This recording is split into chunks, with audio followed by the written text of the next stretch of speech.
Passion according to Matthew. Now Jesus stood before the governor, and the governor asked him, "Are you the king of the Jews?" Jesus said, "You say so." But when he was accused by the chief priests and elders, he did not answer. Then Pilate said to him, "Do you now hear how many accusations they make against you?" But he gave him no answer, not even to a single charge, so that the governor was greatly amazed. Now at the festival, the governor was accustomed to release a prisoner for the crowd, anyone whom they wanted. At that time, they had a notorious prisoner called Jesus Barabbas. So after they had gathered, Pilate said to him, "Whom do you want me to release for you, Jesus Barabbas or Jesus who is called the Messiah?" For he realized that it was out of jealousy that they had handed him over. While he was sitting on the judgment seat, his wife sent word to him, "Have nothing to do with that innocent man, for today I have suffered a great deal because of a dream about him." Now the chief priests and the elders persuaded the crowds to ask for Barabbas and to have Jesus killed. The governor again said to them, "Which of the two do you want me to release for you?" and they said, Pilate said to them, "Then what should I do with Jesus who is called the Messiah?" all of them said, "Let him be crucified." Then he asked, "Why, what evil has he done?" but they shouted all the more. "Let him be crucified." So when Pilate saw that he could do nothing, but rather that a riot was beginning, he took some water and washed his hands before the crowd, saying, "I am innocent of this man's blood. See it for yourselves." Then the people as a whole answered, "His blood be on us and on our children." So he released Barabbas for them, and after flogging Jesus, he handed him over to be crucified.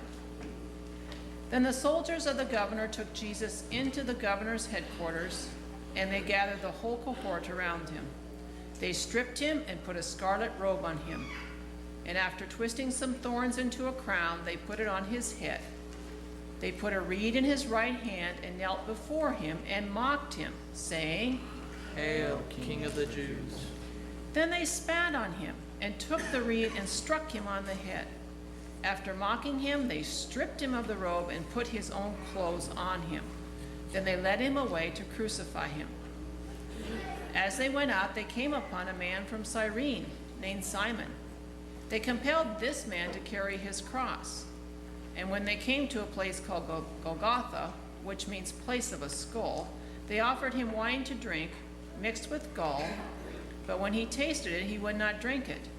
And when they had crucified him, they divided his clothes among themselves by casting lots. Then they sat down there and kept watch over him. Over his head they put the charge against him, which read, "This is Jesus, the King of the Jews." Then 2 bandits were crucified with him, one on his right and one on his left. Those who passed by derided him, shaking their heads and saying, "You who would destroy the temple and build it in 3 days, save yourself. If you are the Son of God, come down from the cross." In the same way, the chief priests also, along with the scribes and elders, were mocking him, saying, "He saved the others, he cannot save himself. He is the King of Israel. Let him come down from the cross now, and we will believe him. He trusts in God. Let God deliver him now, if he wants to, for he said, 'I am God's son.'" The bandits who were crucified with him also taunted him in the same way. Congregation, please stand.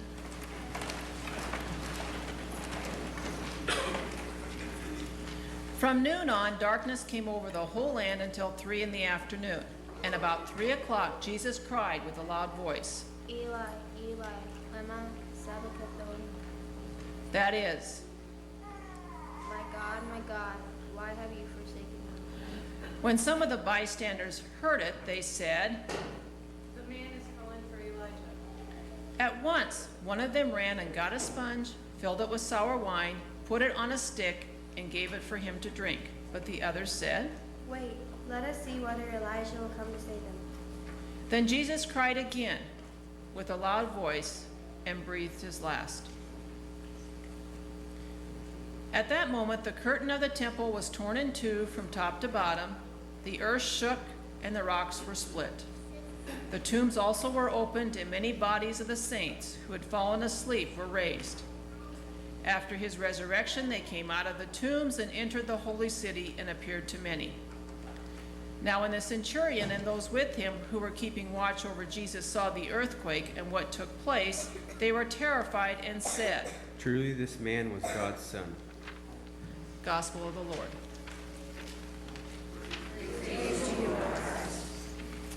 You may be seated.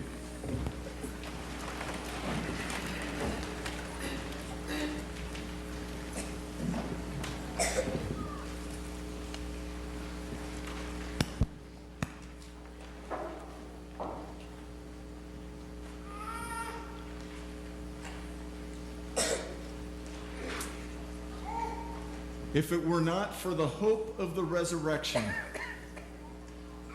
we could not bear to hear the story of Jesus' crucifixion. That's how Kay Ward starts her discussion of the practice of reading through what we call the Passion narratives during Holy Week. Of course, when we talk about Passion, folks who are perhaps a bit younger may think that is about, oh, I don't know, some icky, ishy, kissy kind of thing. But when we're talking about the Passion, what we're talking about is a profound and deep love. God's profound and deep love. A love that is so absolute that it reaches across all boundaries and is willing to give and risk everything. And so Kay Ward, who is the author of the Women of the LCA Bible studies this year, talks about the ways in which, if it weren't for the hope of the resurrection, we wouldn't be able to listen or stand hearing what we hear. As we gather and we hear Jesus put on trial for trumped up charges. As we hear Jesus being accused of so many things. As we hear him mocked and tortured, whipped. As we hear him travel out to that place of the skull. As we hear those who are gathered around divide up his clothing. As we hear Jesus refuse to drink that wine mixed with gall, which may have had some kind of narcotic effect that would reduce the pain. No, Jesus embraced the pain that was in front of him. As we listen to Jesus breathe his last. Such a story is too much to bear. We live in a culture that too easily wants to deny death, to avoid death, to not talk about death and pain and sorrow and all of those kinds of things. We have all kinds of different ways that we can convince ourselves that somehow death isn't going to touch us or our families. There are all kinds of ways that we try to avoid aging at all costs. And yet, in the midst of that, we also come up with euphemisms so that we don't have to speak that word, so that we don't have to name death. But the reality is that those euphemisms may get us an arm's distance from death, but they don't keep us from experiencing it.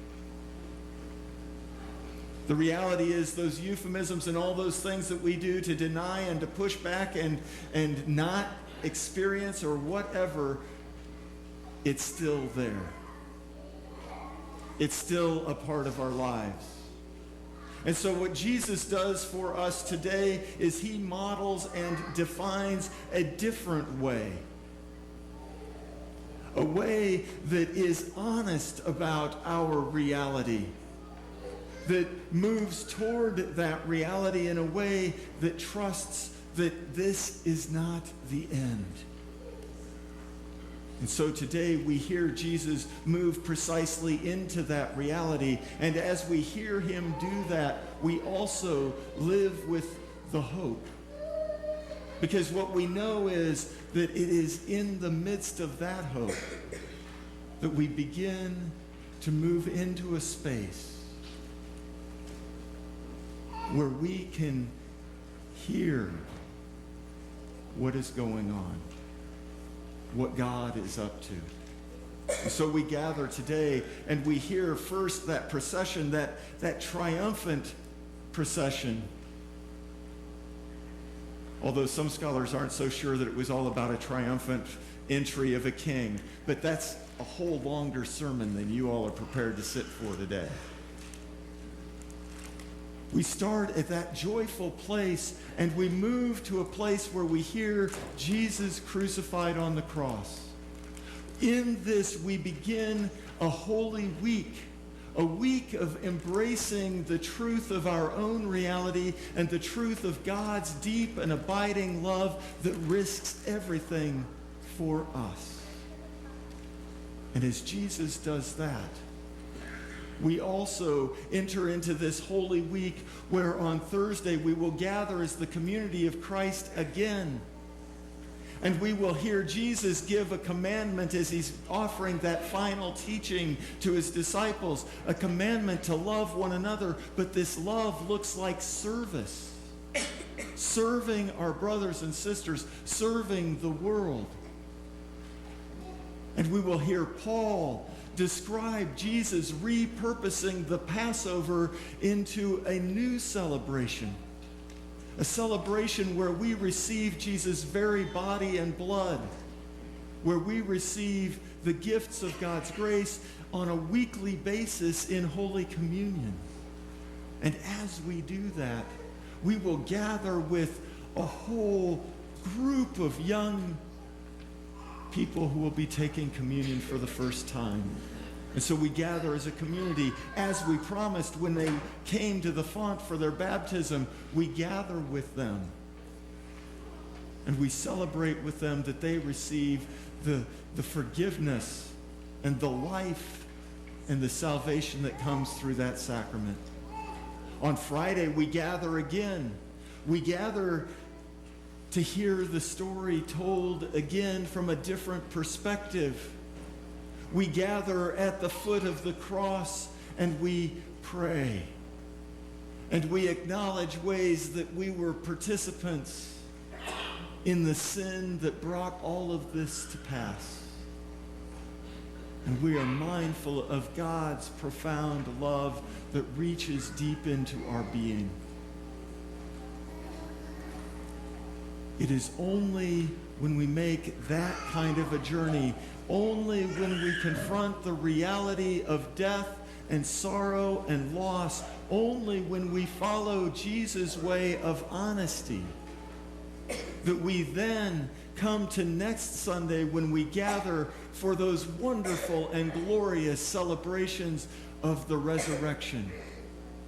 It's not a new thing to say, but there can be no resurrection unless there is death.